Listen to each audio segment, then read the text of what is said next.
మాటతో స్వస్థతలెన్నో చేశావు, ఒక్క మాటతో నీటిని రసముగా మార్చావు, ఒక్క మాటతో విడుదలను కలిగించావు, ఒక్క మాటతో విడుదలను కలిగించావు, ఒక్క మాటతో విజయమును దయచేశావు, ఒక్క మాటతో విజయమును దయచేశావు. నీ మాటకెంతో శక్తి ఉన్నయ్యా,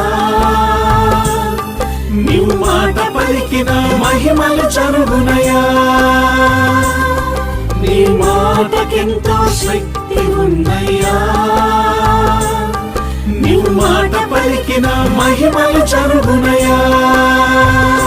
యేసయ్యా